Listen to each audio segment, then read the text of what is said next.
पाहिजे म्हणून कर्मवीर भाऊराव पाटलांची बायको त्यांचे दागिने गहाण ठेवते आणि या पोरांच्या शिक्षणासाठी आणि त्यांच्या कर्मचाऱ्यांचे पगार व्हावेत म्हणून भाऊसाहेब स्वतःचा वाडा गहाण ठेवतात। इथली सगळीच्या सगळी माणसं शिक्षणाच्या प्रवाहात आली पाहिजे यासाठीची ती लढाई आहे। ही लढाई तुम्हा आम्हाला समजून घेतात। डॉक्टर बाबासाहेब आंबेडकर यांचा महापरिनिर्वाण दिन झाला 6 डिसेंबरला। बाबासाहेबांचं आणि भाऊसाहेब पंजाबराव देशमुखांचं एक आता जवळचं नातं होतं। बाबासाहेबांनी काळाराम मंदिराचा सत्याग्रह 1931 ला केला। त्याच्या पूर्वी भाऊसाहेब पंजाबराव देशमुख बाबासाहेबांच्या नेतृत्वामध्ये अमरावतीच्या अंबादेवी मंदिराचा सत्याग्रह करतात। देशमुख कुणबी समाजामध्ये जन्मलेले भाऊसाहेब या देशातल्या अस्पृश्यांना मंदिरात प्रवेश घेण्यासाठी एक लढाई आपल्या अमरावती जिल्ह्यामध्ये उभी करतात। ही लढाई या पोरांना समजून घेता आली पाहिजे। शिवाजी एज्युकेशन सोसायटीचं ब्रीदवाक्य आहे सर, तमसोमा ज्योतिर्गमय, अंधाराकडून प्रकाशाकडे जा। अंधाराकडून प्रकाशाकडे जाण्याची ताकद केवळ आणि केवळ शिक्षणामध्ये असते आणि म्हणून तुम्हा आम्हाला श्रद्धानंद छात्रालयाच्या माध्यमातून जी सुरुवात झाली शिवाजी एज्युकेशन सोसायटीची, ही पोरं अंधारात चाचपडत राहता कामा नये यासाठी असते। शिक्षण माणसाला डोळस बनवतं। शिक्षण कशासाठी असतं?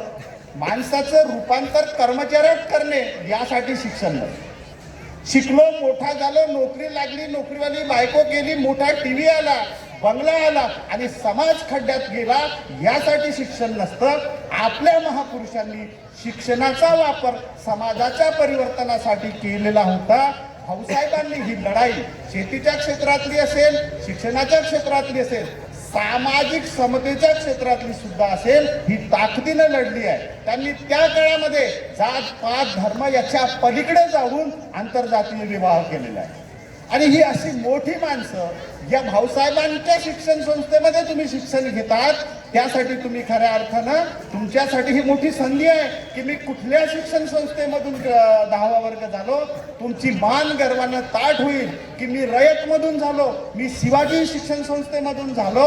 कुठल्या शिक्षण संस्थेमध्ये माणसं शिक्षण घेतात यावर त्याचं सगळ्याच्या सगळे अवलंबून असतं। जाता जाता मी एक गोष्ट तुम्हाला सांगेन आणि थांबेल। भाऊसाहेबांनी गावोगाव वर्गणी मागून लग्नात गेले, वर्गणी द्या शाळेसाठी, सगळ्याच्या सगळ्या ह्या संस्था उभ्या केल्यात। कर्मवीर भाऊराव पाटलांनी सुद्धा तेच काम केलं। जिथं गेले तिथून पैसा गोळा केला, त्यांनी जमिनी गोळा केल्या। तुम्हाला सांगतो, भाऊसाहेब कर्मवीर भाऊराव पाटील रयत एज्युकेशन सोसायटी स्थापन करत असताना गावोगाव फिरले, बिना चपलीनं फिरले आणि जेव्हा त्यांना पद्मभूषण अवॉर्ड घोषित झाला त्यावेळेला ते ससून हॉस्पिटलमध्ये होते, भरती होते। तुम्ही शिकले पाहिजे, तुमच्या अगोदरची पिढी शिकली पाहिजे म्हणून बगर चपलीनं कर्मवीर भाऊराव पाटील गावोगाव फिरत होते। जेव्हा त्यांना पद्मभूषण भेटलं त्यावेळेला ते ससूनमध्ये बिमार अवस्थेमध्ये होते। त्याच्यानंतर त्यांना तो पुरस्कार देण्यात आला। पेपरला कर्मवीरांना पद्मभूषण अशी जेव्हा बातमी आली, त्या बातमीच्या खाली फोटो होता कनाके सर कर्मवीरांच्या पायांचा, 1-1 इंच खोल भेगा गेलेले पाय आणि बाजूला बातमी होती कर्मवीरांना पद्मभूषण। ही अशी मोठी माणसं होती।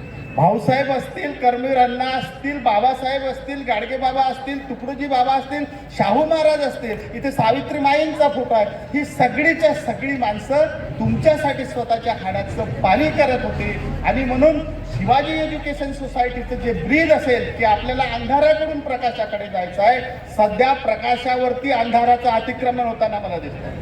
जातीच्या नावाखाली, धर्माच्या नावाखाली माणसांच्या विरोधामध्ये पेटवण्याचं काम सुरू असताना आपल्या महापुरुषांच्या विचाराचा पराभव होऊ देता कामा नये याची जबाबदारी या नव्या पिढीच्या खांद्यावर देण्याची जबाबदारी आपल्या सर्व शिक्षकांची आहे। आणि म्हणून ही सगळीच्या सगळी जी मुलं आहेत, ही सगळी मुलं जात पात धर्म पंथ भाषा प्रदेश लिंग याच्या पलीकडे जाऊन भारतीय संविधानाला जी मूल्य अपेक्षित आहे त्या मूल्यांवरती मार्गक्रमण करणारी असेल, हेच कर भाऊसाहेबांना अभिवादन असेल, अशा प्रकारची भावना आजच्या या कार्यक्रमाच्या निमित्तानं मी व्यक्त करतो। आपण मला बोलावलं, बोलू सुद्धा दिलं, ऐकून सुद्धा घेतलं, त्याबद्दल आपल्या सर्व विद्यार्थी भावा बहिणींचं मी मनापासून आभार मानतो आणि याच ठिकाणी थांबतो।